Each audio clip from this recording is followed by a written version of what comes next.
네, 이번 주 초 100억 원의 기술료를 받는 연구원이 탄생했다는 뉴스가 과학계의 주목을 끌었습니다. 예, 어떻게 공공연구기관 연구원이 이런 거금을 받게 된 건지 궁금하실 텐데요. 한양대학교 김상선 교수와 함께 알아보겠습니다. 어서 오십시오. 안녕하세요. 예, 도대체 어떻게 된 일일까요?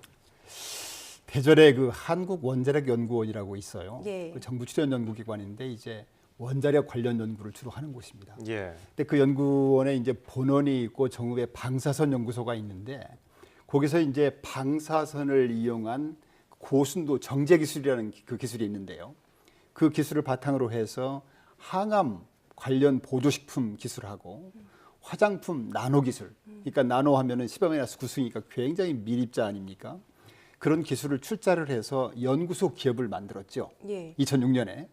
그래서 그 연구소 기업이 그동안에 쭉 성장을 해서 지난해에 이제 코스닥에 상장을 했습니다. 그래서 그 연구소가 지금 매출액이 1조 규모가 넘고 해서 굉장히 큰 규모로 성장을 했는데요.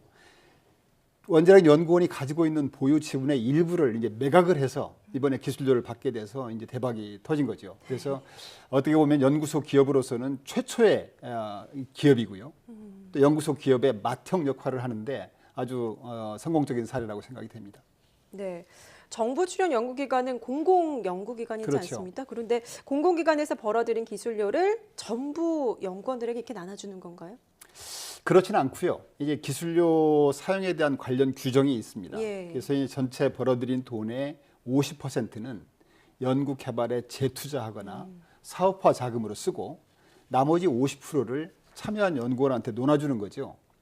이번 사례 같은 경우는 이제 연구소가 가지고 있는 지분을 매각해서 생긴 돈이 총 한 480여 원이 되는데 그중에 한 150억 정도를 세금하고 각종 경비로 제하고 나머지가 이제 330억의 순이익이 발생했지요.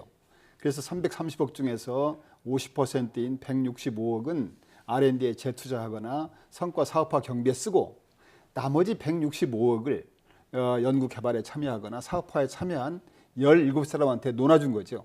그래서 그중에 이제 가장 기여도가 높은 사람이 이번에 받게 된 돈이 이제 100억이 넘게 되는 그 기술료 대박이 생기게 된 겁니다. 예.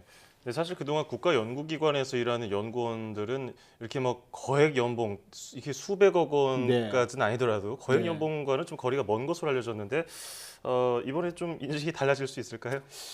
100억이면 사실 큰 돈이죠. 엄청난 돈이죠. 1억도 큰 돈인데. 그럼요. 그동안에도 이제 정부 출연 연구기관에서 기술을 이전해가지고 들어오는 기술료를 가지고 배분한 사례는 있었죠. 근데 그게 이제 보통 뭐 수백만 원, 수천만 원 규모에 불과했는데 이번에는 이제 100억이지 않습니까? 예. 그래서 거기에는 조금 사연이 있습니다. 그래서 종전에는 이제 기술을 이전했는데 그냥 이렇게 기술을 돈을 받고 팔았는데 이번에는 이제 연구소 기업 형태로 그러니까 기술 돈을 받고 판 게 아니라 기술을 출자해서 새로 생긴 기업의 지분을 갖고 있는 거죠. 그러니까 이런 연구소 기업 형태가 이제 장단점이 있는데요. 만약에 이 기업이 망하게 되면은 그냥 아무것도 건지지 못하게 됩니다. 그렇지만 이제 연구소가 지분이 있으니까 같이 참여한 기업하고 공동으로 파트너로서 그 기업을 계속 성장시킬 수가 있는 거죠. 예. 그래서 이제 그런 장점이 있기 때문에 연구소 기업 형태였기 때문에 이번에 성공할 수 있었다고 볼 수가 있고요. 사실 그 외신들을 가끔 보시면은 그 어떤 개인이나 소기업들이 원천 기술을 가지고 뭐 수백억, 수천억을 벌고 이제 M&A를 했다는 그런 사례들이 많이 있지 않습니까? 예. 우리나라에서도 이제 기술을 이렇게 공짜로 가져가는 그런 문화가 아니라 제값받고 거래할 수 있는 그런 풍토가 만들어져야 된다. 그리고 실제로 이제 그 아이디어를 가진 사람들이 기술 창업해서 돈을 많이 버는 그런 사례들이 많이 나옴으로 해서 젊은이들이 어떤 꿈과 비전을 가지고 이 창업 쪽으로 뛰어드는 그런 풍토가 만들어져야 된다고 봅니다. 이런 것들이 잘 되어야 국내는 물론이고 해외에서도 아이디어를 가지고 대한민국에 가면은 이 아이디어를 꽃을 피울 수가 있다. 그렇게 몰려오는 여건이 만들어져야 된다. 예를 들어서 지금 뭐 실리콘밸리 같은 데 보면은 전 세계에서 아이디어를 가진 사람이 몰려가지 않습니까? 예. 그런 식으로 궁극적으로 우리나라 국내뿐 아니라 밖에서도 아이디어를 가지고 창업하기 위해서 국내에 올 수 있는 그런 정도의 풍토가 만들어질 때 아마 대한민국이 다른 또 미래가 보장되지 않나 생각이 됩니다. 네, 뭐 돈의 액수로도 그렇고 그동안의 연구자들의 노력을 보상받았다는 점에서도 네. 과학계에서 좀 굉장히 큰 이슈가 됐었을 것 같은데요. 네. 이번 사례를 통해서 얻을 수 있는 교훈점이 있다면 어떤 것들 꼽아볼 수 있을까요? 뭐 여러 가지가 있겠지만 크게 두 가지를 말씀드리면요. 첫 번째는 무엇보다도 이제 우수한 능력을 가진 젊은 사람들이 과학기술 분야로 끌어들일 수 있는 유인 효과가 있지 않겠는가 생각이 됩니다. 잘 아시다시피 우리나라가 이제 6.25 이후에 거의 뭐 황무지였는데 오늘의 이렇게 10대 국가로 성장하기에는 결국 과학기술이 있었기 때문에 가능하다고 보고 있고요. 예. 또 대한민국의 미래도 결국 과학기술이 있어야만 가능하다고 봅니다. 특히 이제 금년 초부터 막 쓰나미처럼 몰려오고 있는 이 제4차 산업혁명에 잘 대응하기 위해서는 우수한 젊은이들이 수학과 과학기술에 관심을 가지고 또 과학기술 분야에 많이 진출할 때 대한민국의 미래가 있다고 보는데요.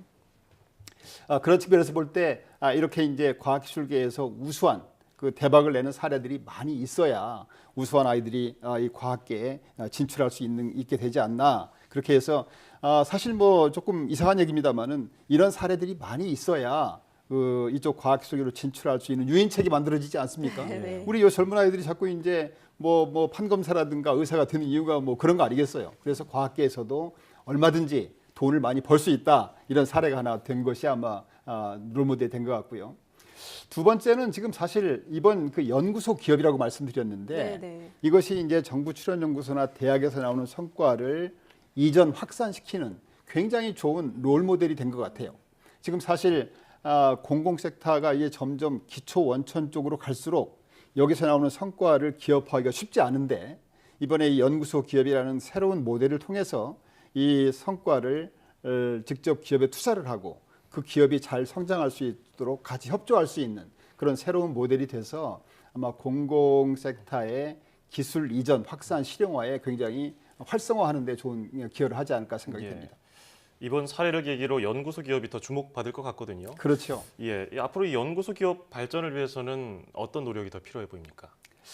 사실 요새 창조경제 때문에 좀 말이 많은데요. 저는 좀 네. 기분이 안 좋은데 사실은 이게 예. 창조경제라는 게 사실 굉장히 좋은 취지 아닙니까? 그래서 이 정부에서 이게 창조경제 구현을 위한 정책 방안에 따라서 연구소 기업이 굉장히 많이 만들어졌어요. 정부 출연 연구기관이나 특성화 대학 중심으로 해서. 근데 이제 물론 역사가 짧은 탓도 있지만은 양적으로는 많이 성장했는데 아직도 질적으로 성장해야 될 점들이 많이 있습니다. 그래서 이번에 콜마 BHN이라는 연구소 기업, BNH라는 이 연구소 기업의 성공 사례를 롤모델로 해서 이걸 많이 참조를 하고 또 그동안에 이제 연구소 기업 운영 과정에서 발생된 그 애로점들을 적절히 해소함으로 해서 제2, 제3의 콜마 BNH라는 그런 어떤 연구소 기업들 성공 사례가 많이 발생했으면 합니다. 네, 이런 사례들이 말씀하신 것처럼 많이 생겨서 미래 네. 성장 동력 그리고 일자리 창출에 좀 기여할 수 있었으면 좋겠다는 생각이 듭니다. 네, 지금까지 한양대학교 김상선 교수와 함께했습니다. 오늘 감사합니다. 감사합니다.